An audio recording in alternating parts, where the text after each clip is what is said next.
in sustainable or technological areas. Whereas I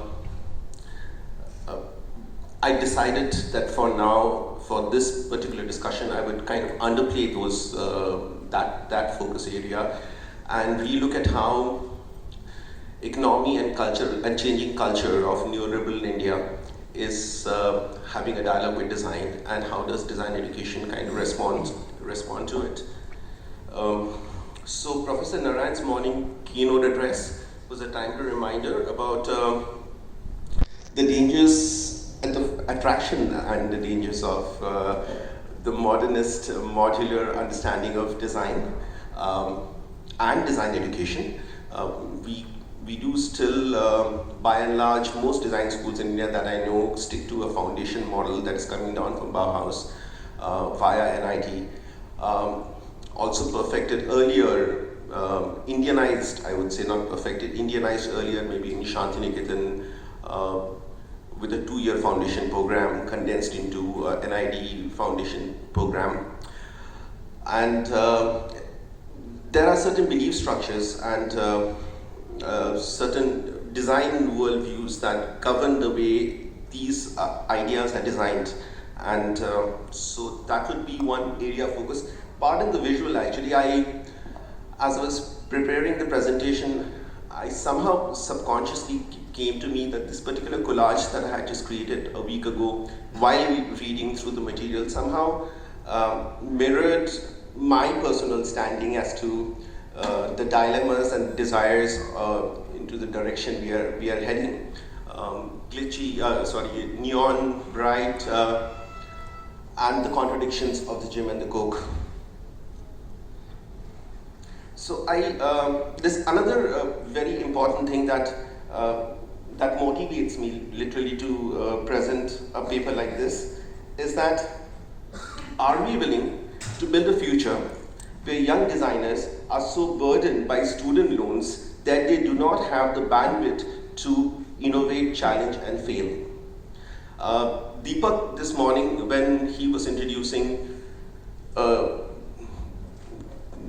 day and the dialogues, Deepak made it a point to go back to a time of the past to say that when we entered design schools many years ago, some romantic times that we allegedly belonged to, we could take more risks.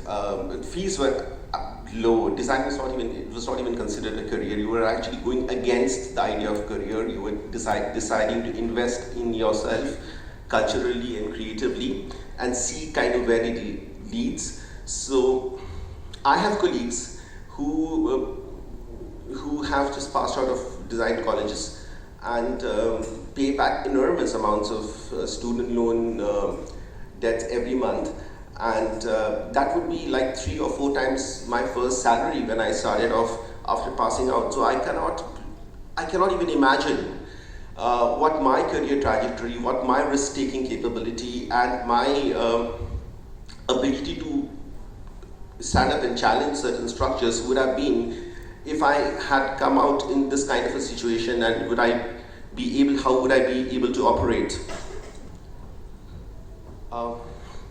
Yeah, we can go to the, can I control it from here? I also hadn't anticipated that this screen versus positioning thing will happen, but we'll manage. So these are, these 4 points are, it's the challenges that I want to highlight today. I know that there are many design educators in the field. Many have been putting in much more classroom and admin hours into design than I have yet. However, I feel that to have a reasonable discussion within a period of 15 minutes, there is a little bit of focus that is needed. So point number 1 is the changing policies and perceptions of higher education. So we know that from about 1994, when India became signatory to the World Bank, there has been a lot of policy level changes and it's a perception that has been taught or tutored to us. The World Bank has come and told us that higher education now means a certain thing. It used to mean a certain thing earlier. Now it's more It's more profit oriented. It has to be more. The one has to look at higher education as an investment, pushing us to open up to the private sector, privatization of education. The second point, which is a continuation from the earlier, but just to highlight that I consider that neoliberalization and privatization to be intertwined but separate.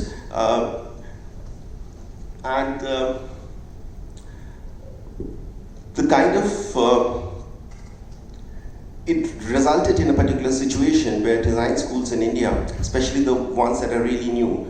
So one of the things we need to remember that though India has a very long history of modernization, design education, packaged as design education in India, is very, very young. It's a fledgling discipline, maybe starting in the late 70s. And if you're looking at the privatized private design schools of India, they are all coming up in the 21st century. They're all very new. Very few have had students who has an alumni of 10 to 15 years. The alumni lists are still, we are fudging between 5 to 10 years of alumni. So we really are struggling to build up a model, and then to even step back and see what kind of sustainability issues kind of work within that. Then the third point, which is very important, is that the changing requirements from design itself. Like when NID was set up, we were at a period of Nehruvian modernism. We were at a period where we were still celebrating the Bhattacharya Dam, the setting of the IITs. India needed a manufacturing boom, and it was within the mandate of NID itself that NID would equip India to be able to design its own products, to design its own objects.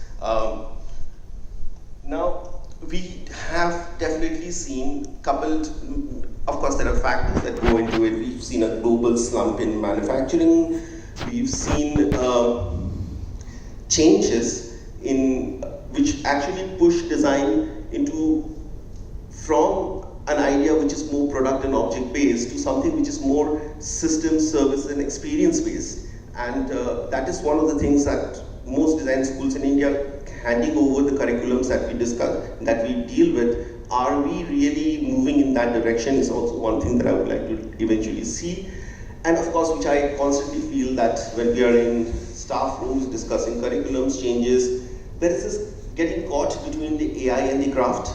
There is this need for us to equip ourselves with the best and latest technology, but somewhere down the line, we still, though as one of the strongest emerging economies, we still live in a third world situation where knowledge is more coming down as handed down than actually being invented here. But whereas we do have something like craft, which everyone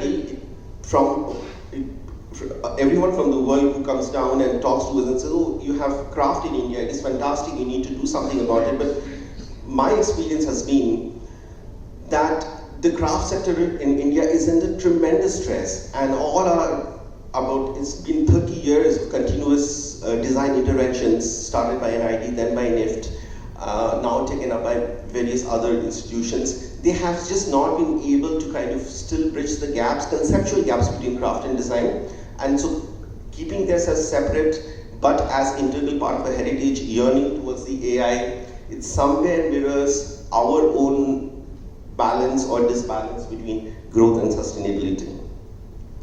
Sorry.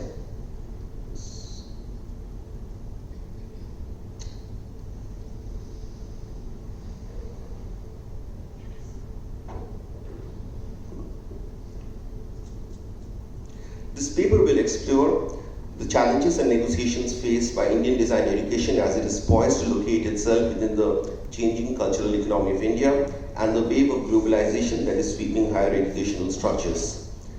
Design education in India is struggling to meet multiple inadequacies brought about by changes in the global culture and economy. The discipline is coping with the lack of sufficient theoretical knowledge base, the lack of major inputs in ecological and sustainability, the erratic exposure to design management, that's my take, and and a struggle to keep up with the digital-based technology. At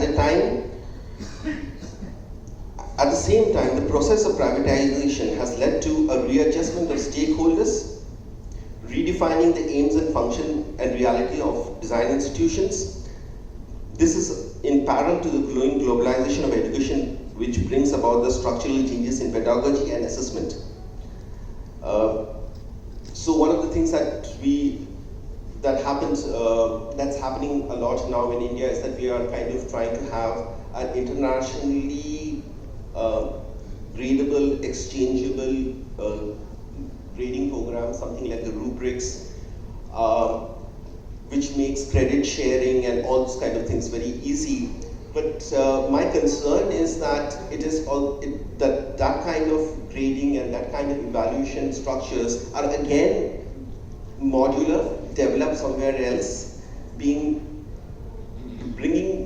brought down to us, completely ignoring the fact that the way the Indian education system works at the school level and the way it prepares people to absorb higher education and knowledge is very different than what would the way the school system works in America or Western Europe. And I do not think that adequate adjustments are being made at this point of time.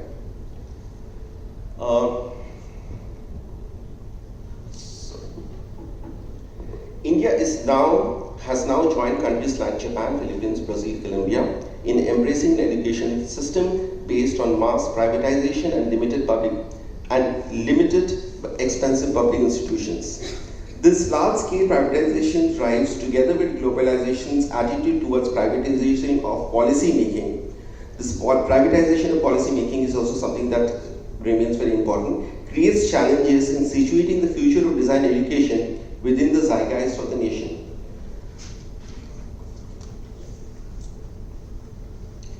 As academic fees increase across board, education has become an economic investment, a shift away from its earlier existence as a knowledge and an economic investment. Many design educators feel that, and this has been a crucial part of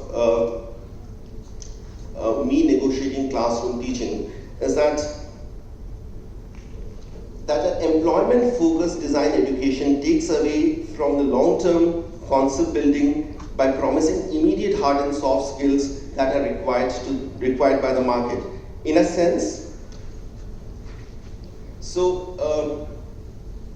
in the early 20th century, when design education and craft revivalism was very strong in England, there was this clash between the university system of teaching art and design and the technical institutes. And somewhere down the line, after the period of Margaret Thatcher in the 1980s, we see that the technical institutes are getting university status, and there is a certain blur being created between the university model of a university approach to design and art and the technical institutes and their approach to design and art. Basically, the difference was that the technical institutes were more concentrating on creating, concentrating on jobs, right? Creating people who would immediately be able to enter the market and be creative labor force in a booming modernist economy. Whereas the university system tried to keep itself away from the market, looking at the market as a great appropriator who would come and appropriate the knowledge developed within the system either way, but focusing on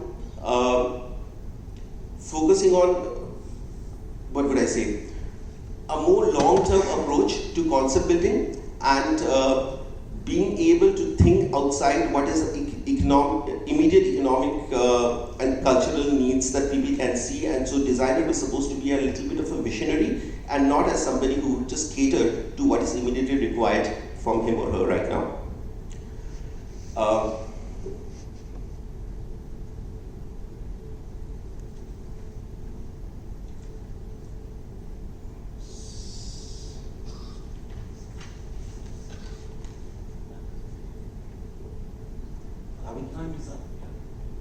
Can I just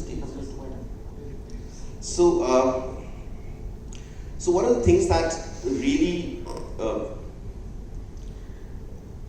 confront us is when we have a privatized model of education, the normal thing is to think that this money will come from the students, go to the management, and the more students that happen, the school becomes more successful. It's earning more revenues, and one of the things I've noticed is that kind of approach doesn't work, because the more students, design is not like teaching in a school, right? You can't just have a lot of desks and people can come in and fill up the classes. Because more number of students you get in, you need to build more studio spaces, you need to bring in more facilities, you need to have bigger infrastructure. So there is always economic of scale problem. And I just think that in the age of Facebook, where we have people who have shown to us that the students could, if you don't look at them as our clients, but look at them as a possible content providers and invest in them. And maybe as design schools, we think that no, it is not from the admission and fees and the number of students, but more from the intellectual copyright that we produce, the value, the content value that we produce in the college. From there, maybe one could have worked towards a greater design sustainability, which does not respond in a knee-jerk way to the immediate needs of the market. My time's up. Thank you.